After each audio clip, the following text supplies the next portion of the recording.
Hey guys, ஒரு வழியாக வந்துட்டு கடையை திறந்துட்டோம். நான் உங்கள் பார்சிவல். ஸோ ஏகப்பட்ட அப்டேட்ஸ் எல்லாம் இந்த தடவை இல்லை, ஓகேவா? ஸோ கொஞ்சம் கம்மியான அப்டேட்ஸ் தான் இருக்குது. பட் போன வீடியோவில் வந்துட்டு ஃபுல் அண்ட் ஃபுல் நம்ம வந்துட்டு ஹாலிவுட் அப்டேட்ஸாக கொடுத்துருந்தோம். அண்ட் ஸ்டார்டிங்கில் மட்டும் ஒரு 2-3 கோலிவுட் டவுன் கேடவுன் அப்டேட்ஸ் கொடுத்துருந்தோம். ஆனால் இந்த வீடியோவில் வந்து பார்த்தீங்கன்னா ஃபுல் அண்ட் ஃபுல் வந்துட்டு கேடவுன் அப்டேட்ஸாக இருக்கும். பட் ஒரு சில ஹாலிவுட் அப்டேட்ஸ் இருந்தால் இருக்கலாம். ஸோ கிடைச்சது எல்லாத்தையுமே நான் வந்துட்டு அதை பற்றி நான் பேசி போட்டிருக்கேன். ஸோ என்னெல்லாம் அப்டேட்ஸ் அப்படி இருக்குது அப்படிங்கிறத வந்துட்டு டோட்டலாக பார்த்துடலாம். ஸோ மொதல் அப்டேட் என்ன அப்படிங்கிறது வந்துட்டு எப்பயும் போல் நம்ம வந்துட்டு கேட்டோன்லேருந்து ஆரம்பிக்க போகிறோம், அதையும் சொல்லிடுறேன். ஸோ மொதல் அப்டேட் என்ன அப்படின்னா வந்துட்டு இப்போ கொஞ்ச நாள் முன்னாடி, அதாவது லாஸ்ட்டாக போட்ட வீடியோவுக்கு முந்தின வீடியோ, அதில் வந்துட்டு நான் சொல்லியிருந்தேன்ல, நம்ம எஸ்டிஆர் சார் அவரோட 49வது படம், அதுக்கான வந்துட்டு ஃபர்ஸ்ட் லுக் போஸ்டர்லாம் கூட இப்போ ரீசெண்டாக விட்டுருந்தாங்க. அண்ட் அதுக்கான ஷூட்டிங் வந்துட்டு இன்னும் கொஞ்சம் நாள் ஸ்டார்ட் பண்ணிடுவாங்க. ஸ்டார்ட் பண்ணிட்டாங்கன்னு தோணுது எனக்கு ஆக்சுவலாக. ஸோ ஏதோ ஒன்று அதை பற்றி சொன்னாங்க அப்படின்னா நான் வந்துட்டு அதை வச்சு தனியாக ஒரு வீடியோ போடுறேன், ஓகேவா?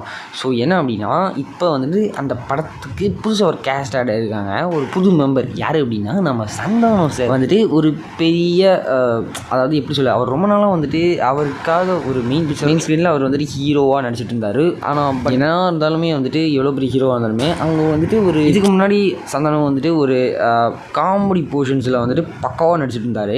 அவர் வந்துட்டு பக்காவாக ஒர்க் அவுட் ஆகிருக்கும், எல்லா காமெடியுமே வந்துட்டு சிறப்பாக இருக்கும். இப்போ என்ன அப்படின்னா அதுக்கப்புறம் அவர் வந்துட்டு படம் சைட்லெல்லாம் குதிச்சிட்டாரு. அதுக்கப்புறமா வந்துட்டு திரும்ப அவர் வந்துட்டு இந்த காமெடி எல்லாம் வருவாரான்னு வந்துட்டு எல்லாரும் யோசிச்சுட்டு இருந்தாங்க. பட் இந்த விஷயம் என்ன அப்படின்னா எஸ்டிஆர் 49 அந்த படத்தில் வந்துட்டு இது சந்தானம் வந்துட்டு காமெடினா திரும்பியும் வந்துட்டு ரிட்டர்ன் வராது. It was very very good. And STR 49 இந்த படத்தை வந்துட்டு இதை வச்சு பக்காவாக ப்ரமோஷன் பண்ணலாம். அண்ட் சந்தானத்தை பார்க்கறதுக்கே ஒரு தனி ஃபேன் பேஸ் வரும், ஓகேவா? அவரோட காமெடி எஸ்டிஆர் 49 அந்த படத்தில் வந்துட்டு எஸ்டிஆர் அதுக்கு வரும் தான், இல்லைன்னு சொல்ல. இருந்தாலுமே சந்தானம் காமெடினா அவரை வந்துட்டு பார்க்கணும் அப்படின்னு ஒரு பெரிய ஃபேன் பேஸே இருக்குது. ஏன்னா ஏகப்பட்ட படம் வந்துட்டு நிறைய பேர் பார்த்துருக்காங்க. எல்லாமே வந்துட்டு சந்தானம் காமெடினா நடிச்ச எல்லா படமே வந்துட்டு எல்லாருக்கும் ஒரு ஃபேவரட் லிஸ்ட்டு கண்டிப்பாக இருக்கும். அதே போல் இந்த படமும் நல்லா இருந்துச்சு அப்படின்னா பார்ப்போம் எப்படி இருக்குது அப்படின்னு. நீங்கள் இந்த படத்துக்குள்ள வெயிட் பண்ணீங்க அப்படின்னு கமெண்ட் மென்ஷன் பண்ணுங்கள். And guys, this is too big, okay? இது வந்துட்டு நாளைக்கு, அதாவது இந்த வீடியோ வந்துட்டு இன்றைக்கி தான் ரிலீஸ் ஆகும். அதாவது இன்றைக்கி நான் ரொம்ப குழப்பறேன். அதாவது இந்த வீடியோ வந்துட்டு ஒரு நாள் முன்னாடி நான் ரெடி பண்ணி வச்சுருப்பேன். அண்ட் இந்த வீடியோ வந்துட்டு நான் அடுத்த நாள் அப்லோட் பண்ணுவேன். அதாவது நீங்கள் இப்போ பார்த்துட்ருக்கீங்கல்ல, ஸோ நீங்கள் இப்போ பார்த்துட்டு இருக்க இந்த டைமில் கூட, அதாவது NEEK and #NEEK and dragon, ஓகேவா? இந்த 2 படத்துக்கான ட்ரெய்லர் இந்த டைமில் வந்துட்டு ரிலீஸ் ஆகி இருக்கலாம், ஓகேவா? ஸோ நிலவுக்கு என்மேல் என்னடி கோபம் இந்த படத்தை டேரக்ட் பண்ணது யார் அப்படின்னா வந்துட்டு Dhanush sir. And dragon Pradeep Ranganathan வந்துட்டு அண்ட் ஆல்சோ ஒரு ஃப்ரெண்ட், 2 பேர் அவர் தான் வந்து டேரக்ட் பண்ணது. இதில் வந்துட்டு ஏகப்பட்ட பாட்டு வந்துட்டு இப்போ ரிலீஸ் ஆகிருக்கு. அண்ட் இது வந்துட்டு கண்டிப்பாக ஒரு பிளாக் பஸ்டர் கொடுக்கும் அப்படின்னு வந்துட்டு எல்லாரும் நினச்சிட்டு இருக்காங்க. அண்ட் ஆல்சோ நீக்குக்கும் அந்த மாதிரி தான். ஸோ இப்போ இந்த 2 படமே வந்துட்டு Februaryயில் வந்துட்டு ரிலீஸ் ஆக போகிற படம்னு நினைக்கிறேன். ஸோ ரிலீஸ் டேட் வந்துட்டு எனக்கு தெரியல. இந்த படத்துக்கான ட்ரெயிலர் வந்துட்டு நாளைக்கு ரிலீஸ் ஆகுது. நான் வந்துட்டு பார்த்துட்டு எப்படி இருக்குது அப்படின்னு வந்துட்டு என் சேனலில் போஸ்ட் போடுறேன், ஓகேவா? ஸோ எப்படி இருக்குது அப்படின்னு பார்த்துட்டு சொல்லுங்கள் நாளைக்கு. அண்ட் அடுத்த அப்டேட் என்ன அப்படின்னா எனக்கு இது புரியலை, ஓகே? இது என்ன நடக்குதுன்னு எனக்கு புரியல. ஸோ பூஜா வந்துட்டு இந்த படத்துக்கு ஹீரோயினாக கேஸ்ட் பண்ணியிருந்தாங்க. பட் கரண்டாக வந்துட்டு ஸ்ருதிஹாசன் இந்த படத்தில் வந்துட்டு ஒரு கேஸ்ட் ஐடியா இருக்காங்க. அதாவது ஜனநாயகன் படம், அதாவது விஜயோட அடுத்த படம். அதில் வந்துட்டு ஸ்ருதிஹாசன் இந்த படத்தில் வந்துட்டு ஏதோ ஒரு பக்கமான கேரக்டருக்கு வந்துட்டு நம்ம ஸ்ருதிஹாசனை கேஸ்ட் பண்ணியிருந்ததா இப்போ வந்துட்டு ஸ்டார்டிங்கில் ஒரு இது வந்துட்டு டேரக்டாகவே ஓப்பனாக சொல்லிட்டாங்க. யாருமே வந்துட்டு இது ரொம்ப ஸ்ப்ரெட்லாம் ஒன்றும் பண்ணல, ஓப்பனாகவே சொல்லிட்டாங்க. திடீர்னு எல்லாருமே அழிச்சு கொடுத்துட்டாங்க. இந்த மாதிரி ஸ்ருதிஹாசன் வந்துட்டு இப்போ ஆன்போர்டில் இருக்காங்க, இந்த படத்தில் வந்து நடிக்கிறாங்க அப்படின்னு. என்ன ரோலாங்க இருக்கும் எனக்கு சீரியஸாகவே புரியல. பைவட்டல் ரோல்னு வந்துட்டு ஏதோ ஒரு இன்சைடர் நியூஸில் பார்த்தேன். பட் பைவட்டல் ரோலாக நடிக்கிறாங்களா என்னென்னலாம் தெரில. உங்களுக்கு என்ன மாதிரி ரோலில் இவங்க நடித்தா நல்லாயிருக்கும் அப்படின்னு தெரிஞ்சிச்சு அப்படின்னா கமெண்ட் மென்ஷன் பண்ணுங்கள். இன்னொரு விஷயம், இதை வந்துட்டு நான் எதிர்பார்க்கல. என்னன்னா இது வந்துட்டு எனக்கு ஒரு பெரிய ஆச்சரியங்க. சங்கர் சார் என்ன சொல்லியிருக்காரு அப்படின்னா, அதாவது எந்திரன் படம் இருக்குல்ல, அந்த படத்தை வந்துட்டு இதை வந்து நான் விடாமுயற்சி படம் வந்துட்டு ரிலீஸ் ஆகிடுச்சுன்னு சொல்கிறேன். அதாவது சொல்ல உங்ககிட்ட, ஓகேவா? நான் இதை வந்துட்டு இன்றைக்கி திடீர்னு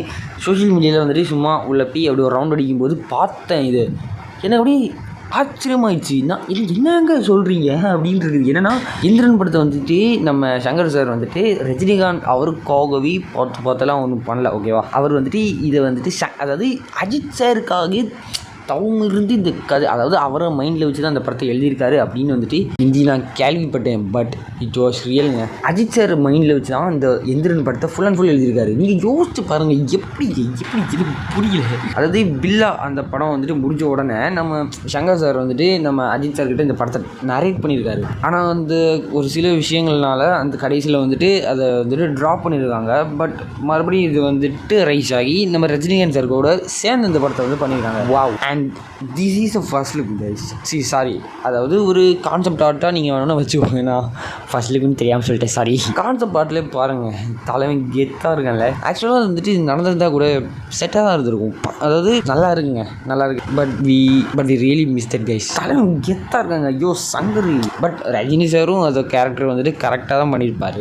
பட் இது வந்துட்டு என்னென்னா ஒரு ஆசை, அஜித் சார் நடிச்சிருந்துருக்கலாம் அப்படின்னு, புரியுதா? அண்ட் லாஸ்ட்டாக வந்துட்டு நான் ஒரு வீடியோவில் சொல்லியிருந்தேன், என்னென்னா வந்துட்டு குட் பேட் அக்லி இந்த படத்தோட டீசர் வந்துட்டு எப்போ ரிலீஸ் ஆகும் அப்படின்னு தெரிஞ்சிச்சு அப்படின்னா நான் வீடியோவில் சொல்கிறேன் அப்படின்னு. அண்ட் இன்றைக்கி வந்துட்டு நமக்கு அதுக்கான அப்டேட் கிடச்சிருக்கு. என்ன அப்படின்னா வேலண்டைன்ஸ் டே, அதாவது இந்த மாதம் February 14 தோணுது. February 14 தான் வேலண்டைன்ஸ் டேயா லவர்ஸ் டேயா ஏதோ ஒன்று. அன்னைக்கு வந்துட்டு குட் பேட் அக்லி அந்த படத்துக்கான டீசரை வந்துட்டு விட்றாங்க. பட் எதில் வந்துட்டு இது அப்லோட் பண்ணுவாங்கன்னு எனக்கு சுத்தமாக ஐடியா இல்லை. அண்ட் இதோட இந்த டீசரோட மெயின் இதுவே எதுக்காக இருக்கும் அப்படின்னா வந்துட்டு கேரக்டர், அதாவது அந்த என்ன மாதிரி ஒரு கேரக்டர் வந்துட்டு நம்ம அஜித் சார் நடிச்சிருக்காரு அதை காட்டுறதுக்கான ஒரு டீசராக தான் இருக்கும் அப்படிங்கிறது வந்துட்டு இதுலேயே மென்ஷன் பண்ணியிருக்காங்க. இதுலேயே வந்துட்டு அவங்க ஹைப் ஏற்றி விட்றாங்க. ஐயோ 14ஆம் தேதி வேலண்டைன்ஸ் டேயோ லவர்ஸ் டேயோ, பட் அன்னைக்கு குட் பேட் அக்லி டேங்க. நான் சொல்கிறேன், அசோக் செல்வன் இவரை வந்துட்டு நிறைய பேருக்கு தெரியும். அண்ட் இவர் வந்துட்டு இப்போ வர நல்ல நல்ல கேரக்டர்லாம் ப்ளே பண்ணிருக்காரு. அண்ட் ஆல்சோ அவர் வந்துட்டு செலக்ட் பண்ணுற படம் எல்லாம் பார்த்தீங்கன்னா தரமான ஒரு ஃபீல் குட் படமாக தான் இருக்குது. ஓகேவா? ஸோ இப்போ அப்டேட் என்ன அப்படின்னா இவரோட அசோக் செல்வனோட 23வது படம் இருக்குல்ல, அந்த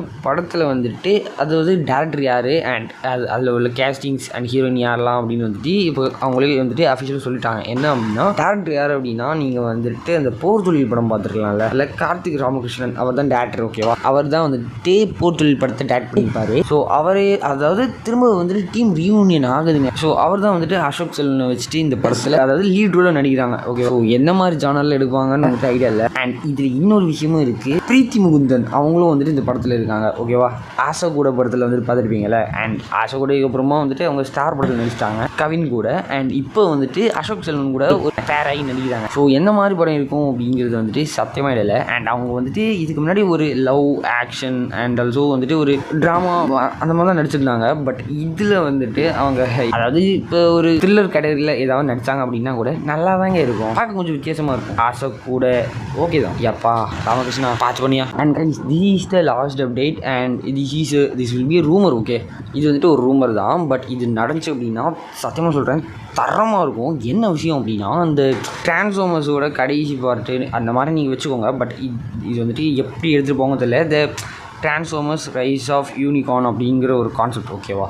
ஸோ இப்போ என்ன அப்படின்னா இப்போ மட்டும் இந்த படம் வந்துச்சு அப்படின்னா இது வந்துட்டு ஒரு ஹை பட்ஜெட்டில் வந்துட்டு அவங்க எடுக்க வேண்டியதாக இருக்கும். என்னென்னா பேரமௌண்ட் பிக்சர்ஸ் வந்துட்டு இப்போ ஒரு ஃபியூச்சர் லைவ் ஆக்ஷன் படத்துக்கு வந்துட்டு அவங்க ஒரு பிளான் போட்டிருக்காங்களாம், ஒரு அடித்தளம் போட்டிருக்காங்க அப்படின்னு வந்துட்டு வச்சுக்கோங்க. ஓகேவா? ஏன்னா இதுக்கு முன்னாடி டிரான்ஸ்ஃபார்மர்ஸில் வந்துட்டு ஒவ்வொரு ஆட்டோபாட்ஸுக்குமே வந்துட்டு ஒவ்வொரு மென்டர்ஸ் இருந்த மாதிரி, புரியுதா? ஒவ்வொரு கேரக்டர்ஸ் வந்துட்டு அதுக்கு ஃப்ரெண்ட்ஸாக இருந்திருப்பாங்க. ஃபார் எக்ஸாம்பிள் நீங்கள் வந்துட்டு பம்பிள் பீ எடுத்துக்கோங்க. ஒவ்வொரு ஜென்ரேஷன் தாண்ட ஒவ்வொரு கேரக்டர்ஸ் வந்துட்டு அவங்களுக்கு ஃப்ரெண்டாக இருப்பாங்க. அண்ட் அவங்களுமே வந்துட்டு ஏகப்பட்ட இஷ்யூவில் மாட்டி அவங்களோட ஹீரோயிசத்தை வந்துட்டு வெளியே காட்டியிருப்பாங்க. விச் வாஸ் குட் தெரில என்ன. அண்ட் அவங்களோட ஹீரோயிசம் வந்துட்டு பக்காவே ஒவ்வொரு இதுலையுமே ஒர்க் ஆகிருக்கும். இப்போ என்ன விஷயம் அப்படின்னா இவங்க எல்லா ஜென்ரேஷனுமே வந்துட்டு ஒரு குறிப்பிட்ட டைமில் நடந்திருக்கும். ஓகேவா?